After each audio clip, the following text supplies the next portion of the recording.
Being self-employed in Spain. How does it work? Is it difficult? And is it right for you?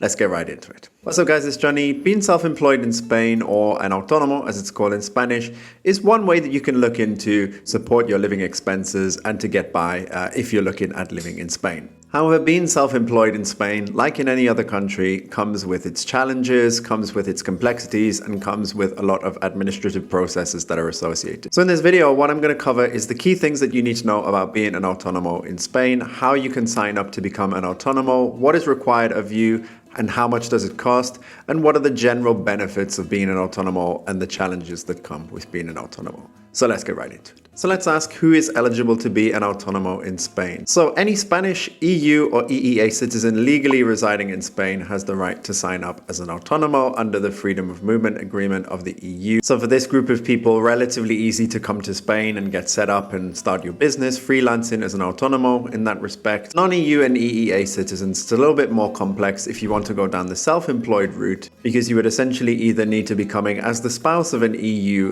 or EEA citizen, in which case it's a lot more straightforward for you. Or if not, then you'd essentially need to provide evidence of how your business supports the Spanish economy, how it's unique, and present an entire business plan as part of a visa application process. That said, another option that Spain rolled out this year is of course the digital nomad visa. And essentially under the digital nomad visa, if your employment contract is a company that is outside of Spain, or if you're a digital nomad or traveling freelancer and you want to come and live in the country for a period of time, then this is another option that you can look at as well. Now, in terms of signing up as an autónomo, there are two forms that you need to fill in. One is the 36 model and the other is the 37 model.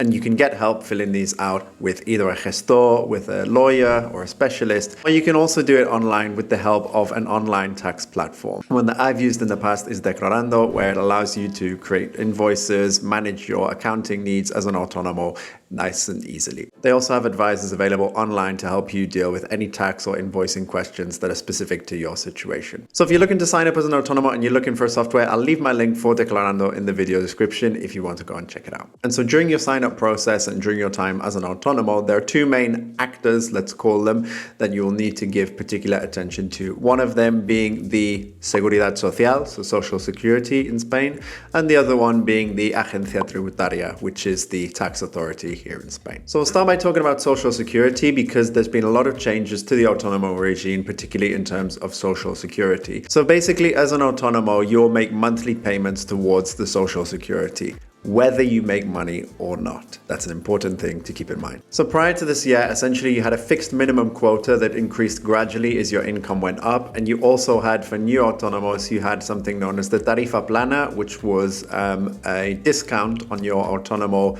monthly minimum social security contribution, down to about 60 euros, gradually progressing up to the minimum 285 or whatever you'd be eligible to pay as you go on as an autónomo. That's no longer the case. They brought in a whole new system, which we'll look at in just a few minutes, but it's worth noting that there is still a discount for new autónomos signing up. So signing up as an autónomo for the first year, you will pay essentially 80 euros per month as an autónomo to the Social Security. And if you live in the autonomous community of Madrid, Murcia, or Andalusia, these autonomous communities essentially allow new autónomos to pay a quota cero, which is to not pay any Social Security contributions for the first year of you being signed up. So under the new system, there's basically about 14 or 15 brackets that, based on your net income, will determine how much Social Security you pay per month. And so logically, the more you make, the higher your Social Security contribution is. But what you'll see as we look at the table in just a minute is that the higher your income, the lower the percentage Social Security quota is of your total income. And so under the new system, you'll essentially log into the Social Security, you will input your monthly estimate of income,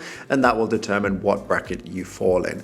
Note that you can change up to 6 times per year what your expected income is so that you can change brackets accordingly. Now let's take a look at what these monthly quotas are. So if we look at the table here that you see on the screen, you can see there's 15 different brackets, starting from those who earn less than 670 euros per month, who will pay 225 euros per month in Social Security in 2024, which will go down to 200 euros in 2025, right up to people who are making 6,000 plus euros per month in net income, for which their monthly autonomo quota would be 530 euros per month, which will be increased up to 590 euros per month in 2025. And so to demonstrate the point that I was saying about the social security quota as a percentage of your net income, those in the very bottom bracket who are earning 670 euros per month and paying 225 euros per month to Social Security, that represents about 39% of their monthly income.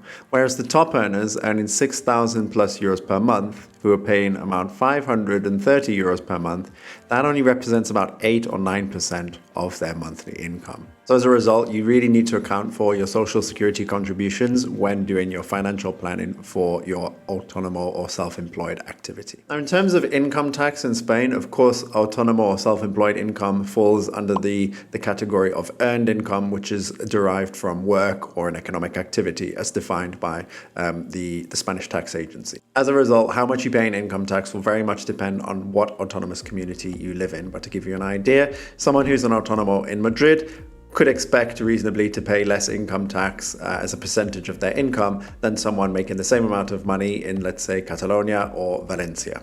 And in terms of your tax obligations as an autonomo, like everybody else, you do have to complete the annual tax declaration. But as an autonomo, what you do on a quarterly basis is you provide a quarterly declaration of your income that you've accumulated throughout the year to the tax authorities, so that when you get round to the annual declaration, they already have a draft of what they expect you to pay. And this is a compulsory step as an autonomo. It's very important that you do this on time every quarter by it's about the 15th or 20th, along with possible VAT declarations or any other obligations that you have to declare to the tax authorities, because failing to do so will result in you being fined. So that's kind of the key information that you need to know. Now, what are the benefits of being self-employed in Spain? Obviously, you get to live in a fantastic country with great weather, with a great climate, great food, etc. So if you're self-employed and you're looking to come and enjoy that kind of lifestyle, then Spain can be a possible destination for you to consider. In addition, cities like Madrid, cities like Barcelona are very international. They attract people from all over the world who are working and studying here. And they're also popular hubs for startups and young entrepreneurs and digital nomads who come and visit there. So if you do move to one of those cities and you're looking for networking opportunities, then you're sure to find a lot of like-minded people there. However, as you may have started to gather throughout the course of the video, there are a lot of challenges, a lot of difficulties that come with being self-employed in Spain. The big standout one, of course, being the social security contributions. As I said, whether you're making money or not, you need to be making those social security contributions.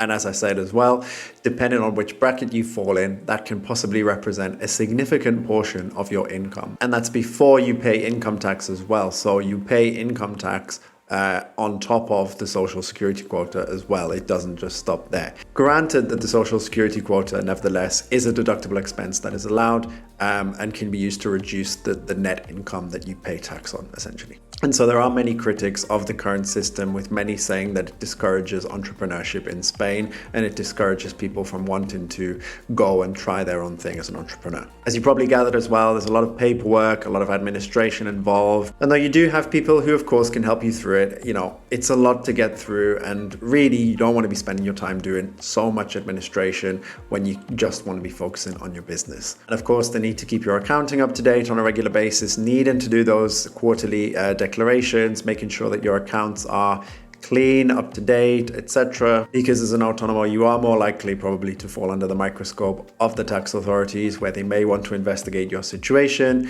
And particularly when it comes to deductible expenses, they have very strict rules about what is and what isn't allowed. So they may want to challenge you on certain deductible expenses that you've included in your accounts. Overall, my general perspective on entrepreneurship is, of course, positive. It's great when someone tries to, build their own thing, create a new idea, go off their own initiative to start a business. And, there are people in Spain who do this, Spanish citizens, people who've come from outside the country to move and live here. And as I say, there are some wonderful things in this country, like food, people, the climate that you can enjoy. But do keep in mind that if you want to move to Spain and be a self-employed person, it is a bit of a challenging country to undertake that kind of venture. And most likely it's not going to get easier anytime soon. And, going back to something I said at the start, maybe if you're someone from outside the EU or the EEA, perhaps the digital nomad visa, though it's maybe a bit more challenging, to do the application and to be approved, but possibly it will make your life a bit easier if you're not planning on staying in Spain in the long term. So something to consider there. Anyways, I hope you enjoyed this video, guys. Leave a comment and let me know. Are you self-employed in Spain, or are you thinking of coming here and setting up your own thing? I'd love to hear from you. Next time, I'll see you on the next one. And let's get this money.